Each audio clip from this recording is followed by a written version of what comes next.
Yo, today we are going through The Rules of Work by Richard Templar. This is honestly a great book for anyone that is interested about the general rules that are in place at work and like stereotypes, generalizations, a few tips and an insight into what it's like in the work environment, whether you've been in the work environment for 5 years, 20 years, or even like me, like 3 months. Um yeah, it's just a great book. There are rules in every organization, in every workplace. This one's very nice. It says, walk your talk. Do your job well. This is the first and essential rule because if you're not doing your job well, following the other rules will do nothing for you. So I guess Richard, he tries to make it clear that the most important thing in before you even carry on reading this book is understanding that you should put your whole efforts into your work and not try to put go short with what you're doing, and try to do as much as you can regardless of wherever you're working or who you're working for. If you want to get ahead, you need to find a way to do a better job and be noticed, and that is one of the easiest ways to get noticed, and that is just by doing your best and actually making a difference as much as you can. Show initiative, just don't overdo it. And what he means in this sense is like be the person to throw out some ideas and take action before you're told to do something, but not going too far that you start to do the wrong things because you didn't wait to get instructed on what to do, and cause some frustration between everyone and cause more problems for you. Really, like you're gonna become that guy that's always doing stuff on his own. Show initiative and give ideas that you are sure would work. That you are sure that would work, and that's really up to you. Kind of depicting a situation and evaluating, is this the right thing to do? If it is, I'm just gonna say it. Keep learning and growing. Know that you are being judged at all times, and this is at every single time you're being judged. And make sure you're not too. Don't think about it too much. Don't think about it too much. Like, oh, I just ate my lunch, and this guy just watched me. He must have judged me. Like, or like, I just parked my car, and this guy just watched me park, and I must have reversed 4 times so I can fit in properly. Yeah, you are being judged at all times. Don't need to overthink it or have it in the back of your mind too much. But just know that that is what's happening, and you are judging people too, and that's just how we are. Be prepared for it. People judge the way the way others dress, the cars others drive, and how others talk and behave, and that's where gossip comes into work. Envy, jealousy, arguments, and all of that, and it's based off judgments and perceptions and coming to conclusions based on assumptions, etc. So, if you accept that judgments are inescapable, you can work on yourself to create a positive judgment from the environment. Yeah. So, as long as you know that that thing exists, you can work your way around it and create something positive around it. And that is the case for judgment. As much as you can do, leave a positive impact. Don't overthink it. Just understand it exists, and you can leave a positive impact. How? Dress well. No limp fish. I never heard of limp fish before. I don't know if any Americans or anyone watching it from a country where that's used. I don't know if it's not used in the UK. I've never heard anyone call it a limp fish.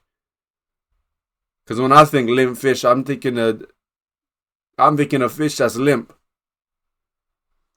Develop the perfect handshake, and you've seen it. Well, I've had times where, for example, I shook the hand of a managing director at the company I work for, and he has quite the firm handshake. Like, you shake his hand, he's going for your nerves right there, and he's trying to press your nerve and give you that firm handshake. And it's important to have a good handshake because it leaves an impression at work, and that is one of the rules of work that is applied. As for why, a lot of things come into it, but it's just a rule.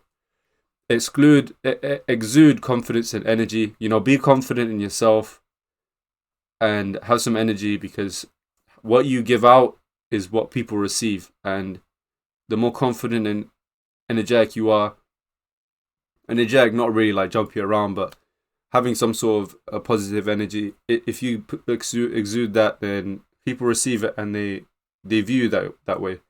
Develop a style that gets noticed. Important to be yourself and to make sure to adapt it to the environment that you're in, and from there you can kind of create your own style. Have a plan. Have a plan of action.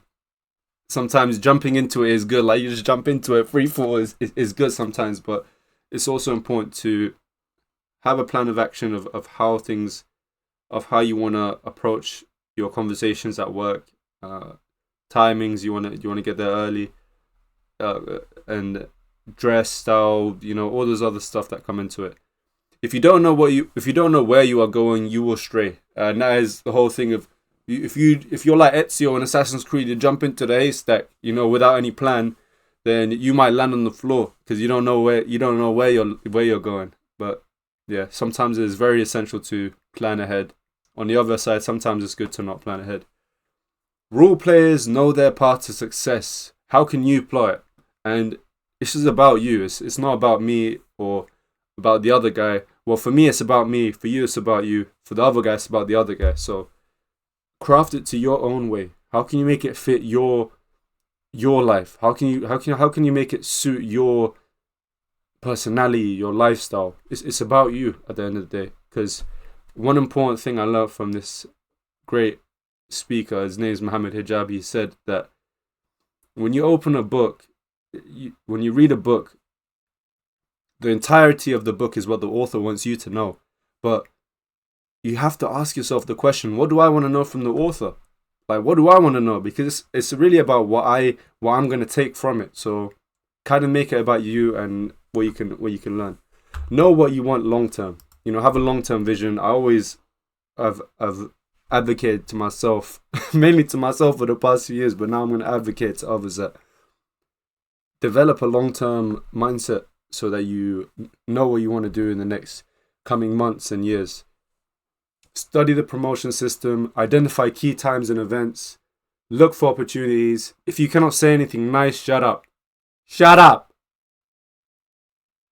Don't gossip. Don't, don't bitch. Don't compliment people sincerely. Don't curse. Okay, so if you're telling me not curse, why did you put that word before it? Only speak sensitively. Look after yourself. And look after yourself, I'm assuming he means like hygiene and, make sure you don't go to work like smelling really bad. Like, you want to smell good when you go to work. You want to dress nice. You don't want to give the impression that you're a smelly person. So, yeah, it's very essential that you take care of yourself, brush your teeth, have showers, and well, who am I even talking to? I'm not talking to a smelly audience. I'm talking to hopefully just people that are very good with their hygiene. So that should be a given. As you get closer to your success, you will notice that others may start to envy you, and yeah, it will happen. Sorry if I broke the news to you. Sorry if I have to be the one to break the news, but it will happen. There will be people that envy you and hate the fact that you are doing good. Protect yourself from negative influences. Keep your values and ethical standards high. On the way to climbing the ladder, make sure that you don't destroy the good values that you had at the beginning.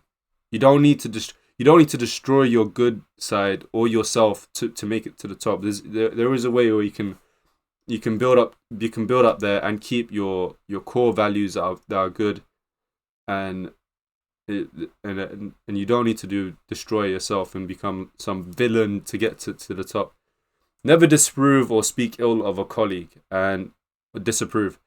Yeah, there is like when it causes a divide in the group, and of course there is a time where you do disapprove because something that they've done is very wrong. But in the rules of work setting that Richard Templar is putting in, if you want to follow the rules and kind of get up to climb the ladder without much problems, don't disapprove of people and don't speak ill of a colleague. And that is the way he would put it.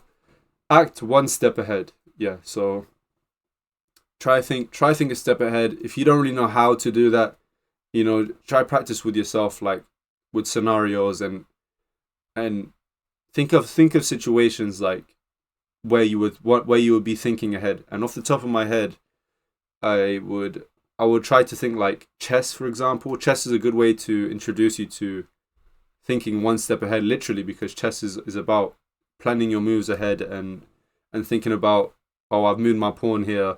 I've got the rook, and I've got the horse, and I've got where am I going to move the pieces around. It's a good way to activate that, and then you can start to think about how you can apply that into real life scenarios outside of chess. There we go.